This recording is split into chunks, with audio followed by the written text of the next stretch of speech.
Bismillahirrahmanirrahim. Assalamualaikum warahmatullahi wabarakatuh.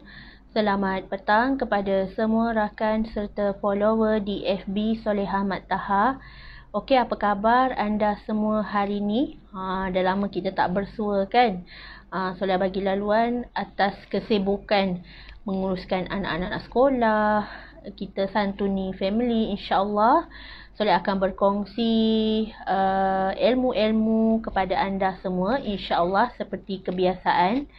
Okey, anda boleh tolong share dan boleh tolong kongsikan Soleh punya link FB Live pada hari ini supaya lebih ramai orang yang akan dapat manfaat daripada perkongsian ilmu yang berkat, insya-Allah.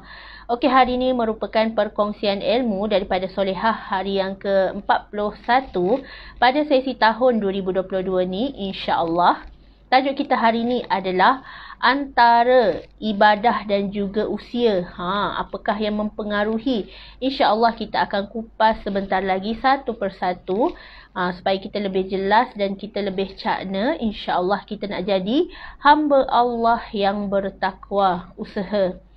Okey, sebelum tu, jom sama-sama kita berselawat dan berdoa. Semoga Allah memberkati majlis ilmu kita pada hari ini, insya-Allah. Allahumma salli ala Sayyidina Muhammad wa ala alihi Muhammad. Allahumma salli ala Sayyidina Muhammad wa ala alihi Muhammad. Allahumma salli ala Sayyidina Muhammad wa ala alihi Muhammad. Bismillahirrahmanirrahim. Allahumma aftah alaina hikmataka wa anshur alaina min khazaini rahmatika ya arhamar rahimin. Rabbi shrah li sadri wa yassir li amri wahlul 'uqdatan min lisani yafqahu qawli. Amin ya Allah ya Mujib. Hai, waalaikumsalam Puan B Hasna. Hai Puan Nuranisa Suanda. Hai Puan Nur Syahidah Hamidi. Puan Zurina Cik Mansur. Okey, alhamdulillah. Thank you yang bersama-sama dengan Soleh pada petang ini. Okey, tajuk kita adalah antara usia dan ibadah. Seawal usia, anak-anak digalakkan untuk kita didik dengan acuan Islam yang sebenarnya. Jangan bila nanti anak-anak dah besar, meningkat remaja, darah dia dah panas, barulah kita nak terkial-kial, nak cari rotan, nak didik dia. Dah terlambat.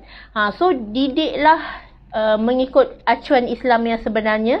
Didikan yang paling baik adalah seawal usia. Sebenarnya daripada anak-anak dah berapa bulan pun, daripada anak-anak dalam perut ibu mengandung pun, kita dah perlu dengarkan dengan ayat-ayat suci Al-Quran. Kita ibu bapa dah mula dah jaga percakapan kita. Yelah, sebenarnya kalau anak-anak dalam kandungan ibu bapa ni, dalam kandungan ibunya ni, sebenarnya dia dah boleh dengar dah. Dia dah boleh dengar dah apa yang ibu dia cakap, apa yang abi dia cakap, apa yang dia dengar di sekeliling dia. So benda ni mempengaruhi sebenarnya. So sentiasalah kita meletakkan ajaran Islam ni sentiasa yang utama. Pasang ayat Al-Quran, ajak anak-anak kita solat, ajak anak kita mengaji. Sebabnya kita nak harapkan siapa lagi? Kalau nak harapkan guru-guru dekat sekolah, guru-guru pun tak termampu nak fokus pada satu-satu pelajar. Sebabnya dalam satu kelas pun dah ada berapa puluh orang pelajar. Bagaimana dia nak fokus pada satu-satu orang pelajar? So tugas mendidik anak ni adalah tugas hakiki daripada ibu bapa sejak daripada rumah. Sebabnya pendidikan yang terbaik adalah bermula daripada rumah. So didiklah anak kita. Kalau anak tak solat, dah boleh rotan dia seawal umur dia berapa? 7 tahun dah ajak dia solat sama-sama. Dah usia dia 10 tahun dia tak solat, hukum dia dengan rotan. Islam galakkan kita tegas dalam soal ibadah supaya nanti bila dia dah besar dia takut. Kalau aku tinggal solat, apa hukuman Allah beri? Kita dah tahu dah. Dia dah tertanam dalam minda dia, solat biarlah kerana Allah Ta'ala, dan kalau tak solat tu ada hukuman yang akan Allah beri nanti di hari akhirat. Lagi-lagi anak yang dah akil balik kan? Anak-anak dah akil balik, anak perempuan kita, anak lelaki kita. Kita kena tahulah perkembangan mereka. Adakah mereka ni banyak terpengaruh dengan dunia luar? Kita atasi dan insya-Allah kita cegah daripada awal. Insya-Allah. Okey, yang seterusnya, orang tua yang uzur kan, ibu ayah kita kan. Kadang-kadang ibu ayah kita ni dah tua, dah uzur. Kadang-kadang soal solat pun kita kena ambil tahu, lagi-lagi dalam situasi mereka dalam keadaan tak sihat, terpaksa bermalam di ward hospital. Macam mana dari segi ibadah mereka? Adakah bila kita sakit, ibu bapa kita sakit, kita biarkan mereka tak melakukan solat? Kita sebagai anak ataupun kita sebagai orang yang terdekat, waris terdekat dia, hendaklah kita ingatkan dia. Melainkan kalau orang tua tu dah nyanyuk, orang tua tu dah tak ingat apa-apa, itulah dikecualikan daripada syarat untuk mengerjakan solat. Tetapi ibu bapa yang masih waras, walaupun mereka uzur, walaupun mereka tak mampu berdiri, tetapi ada cara yang Islam ajar. Cakap dengan ibu bapa, walaupun ayah tak boleh solat berdiri, ayah mampu untuk solat duduk kan. Tak apa, Allah tu maha penyayang, Allah tu maha kasih, Allah tak akan membebani hambanya. Kita buat ikut kemampuan. Tak mampu nak buat solat duduk, boleh solat secara baring. Tak mampu buat secara baring, tak mampu, yelah dah koma, tak boleh bergerak apa-apa, boleh guna isyarat mata. Ni yang terakhir lah. So, jangan kita merengah-rengahkan dan meremehkan solat kita. Sebab tu tajuk solat hari ni, antara usia dan ibadah. Adakah kerana faktor usia kita tak nak melakukan ibadah? Tidak. Islam tu ada kelonggaran. Islam tu telah beri rukhsah kepada kita semua. Walaupun kita masih dalam keadaan sakit ke, masih dalam keadaan uzur ke, boleh untuk kita melakukan ibadah juga. Ibadah tu kita tak tinggal selagi nyawa kita Allah beri, kita wajib buat ibadah kita, solat kita. Jangan kita tinggalkan dengan sengaja. Melainkan memang kita dah Allah takdirkan kita ni memang dah tak ingat apa-apa, kita ni dah tak boleh berfikir secara waras, ataupun ada orang yang ada gila ke dan sebagainya, itu memanglah terlepas daripada melakukan solat. Dah terlepas dah kewajipan dia, insya-Allah. Okey, yang seterusnya, mencari ilmu. Walaupun kita dah umur 40 tahun ke 50 tahun ke, jangan bagi alasan. Contoh kalau kita umur 40 tahun masih tak tahu mengaji, masih lagi tak kenal huruf alif bata, jangan malu. Sekurang-kurangnya kita usaha untuk belajar. Sebab ada orang, saya bagi contoh lah, Datuk Rosyamno kan. Datuk Rosyamno sebelum ni tak pandai mengaji. Dia tak ada nak fikir malu ke apa. Sebab yang dia fikir adalah andai Allah cabut nyawa dia sekarang, apa yang dia nak persembahkan pada Allah? Mengaji pun tak tahu. So dia dengan umur 40 lebih tu dia belajar mengaji. Dia belajar mengaji dan Alhamdulillah berkat usaha dia, buang rasa malu, tak kisah umur berapa. Yang penting kita ada keinginan kita nak belajar. Belajar dan terus belajar. Usia, umur bukan penghalang untuk kita terus memperbaiki diri kita. Yang penting kita ada keinginan dan nak untuk berubah ke arah kebaikan, insya-Allah. So kita contohilah mereka yang telah berusaha untuk belajar, tak kira usia, tak kira walau di mana berada, insya-Allah Allah tu maha kasih, maha penyayang. Bila kita berusaha untuk tambah baik kehidupan kita, Allah akan naikkan darjat kita, Allah akan bagi kita pahala, Allah akan memberi kita kemudahan di dunia dan juga di akhirat.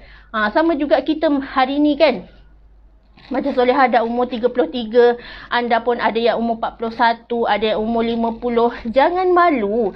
Jangan malu untuk upgrade ilmu. Yelah, kadang-kadang manusia ni dia kalah dengan sifat ego. Dia kata malulah anak-anak tengok mak dah tua ni baru nak buka buku, baru nak masuk kelas itu ini, baru nak pergi belajar. Jangan malu. Kalau kita malu, kita tak dapatlah hasilnya. Macam mana kita kata kita nak masuk syurga Allah, sedangkan ilmu Allah yang tersangat luas ni pun kita tak habis nak adventure lagi, tak habis kita nak belajar lagi. So kita usaha tambah ilmu setiap hari. Jangan jadikan usia tu penghalang untuk kita terus dapat ilmu, tambah pengetahuan. Sebab menuntut ilmu itu adalah fardu ain ke atas kita semua umat Islam.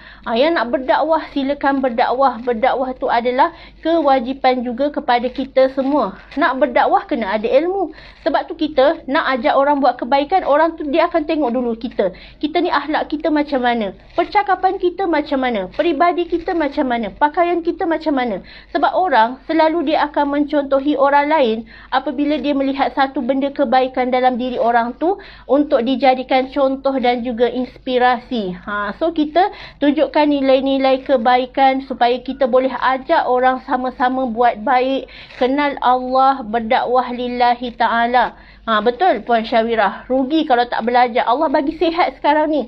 Cuba bayangkan nanti tiba-tiba kita dah uzur, dah tak mampu nak buka mata, baru kita nak cari Al-Quran, baru kita nak dengar ayat Al-Quran. Sedangkan waktu Allah bagi kita nikmat kesihatan sekarang ni, kita duk abaikan. Kita buat-buat tak dengar je. Kita tulikan telinga kita semata-mata kerana nak pertahankan ego dalam diri kita. Jangan macam tu. Tak apa. Tak apa, kita sama-sama belajar. Macam Soleha pun, ada benda yang Soleha tak tahu, Soleha still belajar, buka buku, banyakkan membaca, cari ilmu, cari guru.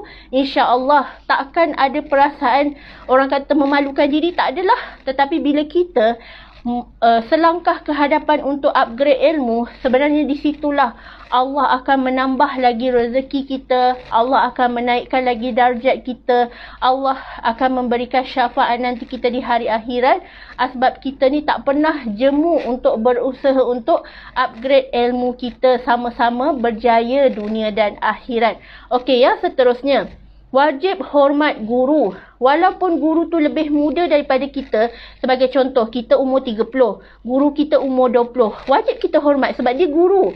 Jangan kita menjadikan umur tu adalah satu penghalang untuk kita hormat dia. Kita cakap tak apalah, aku ni kakak, dia tu adik, tak apalah, dia kena dengar cakap aku. Tak. Dalam berguru, kita mesti hormat guru kita, tak kiralah dia lebih muda daripada kita ke, dia lebih berusia daripada kita ke, wajib kita hormat dia. Sebab dia beri ilmu kepada kita, dia sampaikan ilmu kepada kita. Sebab kita, kalau kita nak ilmu yang berkat, kita tak akan pandang usia dia. Sebab itu, ada sesetengah ulama' dia kata, jangan pamerkan usia kita. Sebab kita nak didik rasa hormat dalam diri kita kepada orang yang menyampaikan ilmu tu, supaya kita tak rasa diri kita ni suka nak membantah-bantah dia, suka nak melawan dia sebab hanya kerana merasakan umur kita lebih tua daripada dia. So kita jangan merasakan perbezaan umur tu untuk kita tak nak hormat dia, untuk kita tak nak dengar cakap dia. Selagi dia bernama guru, selagi dia tu orang yang menyampaikan ilmu dan memberi kebaikan serta manfaat kepada kita, wajib untuk kita hormat dan patuh cakap dia. Sebab kita kena tanam dalam diri kita, adab tu lebih tinggi daripada ilmu. Macam Soleha sebelum ni kan, ramai anak-anak tim Soleha, ramai yang lebih berusia daripada Soleha, dan itu bukan menjadikan mereka untuk merasa lebih, nak buat lebih daripada guru. Bukan nak melawan cakap leader ke, nak melawan cakap orang yang lebih muda daripada dia ke, tak. Kami saling hormat, menghormati, dan kami sentiasa tanam, jaga adab. Dahulukan adab dalam setiap langkah kita. Walaupun kita orang yang berilmu, tetapi utamakan adab, kerana adab itu lebih tinggi daripada ilmu. Macam sekarang pun, walaupun kami masing-masing sekarang ni bergerak secara sendirian, secara individu, namun persahabatan ukhuwah tu menjadikan kami saling, orang kata macam dah sebati untuk hormat dia kawan kita, dia adalah insan yang banyak sama-sama berjuang dahulu. Itu tak menjadikan kita nak lupakan sahabat kita, tidak. Kita berjuang sama-sama di jalan Allah. Kenapa kita nak lupakan sahabat kita? So kita berjuang bersama-sama dalam matlamat yang sama, bantu satu antara satu sama lain, jangan pentingkan diri. InsyaAllah bila kita masih berpegang dengan silaturahim ni, ukhuwah ni, insyaAllah Allah akan pelihara ukhuwah ni sampai syurga. Sebab kita tak naklah bersahabat tu hanya atas dasar bisnes, bersahabat tu hanya atas dasar kerana dia leader, aku anak tim. Tak. Kita bersahabat biarlah sampai ke syurga. Sebab boleh jadi sahabat yang kita jaga sampai akhir hayat kita ni lah, di hari akhirat kelak, dia yang akan pimpin tangan kita, dia yang akan tarik tangan kita, sebab kerana ada kebaikan yang kita telah bantu dia, ataupun dia bantu kita sama-sama untuk berjaya dunia akhirat. Okey ya, seterusnya, banyak bergaul dengan orang soleh.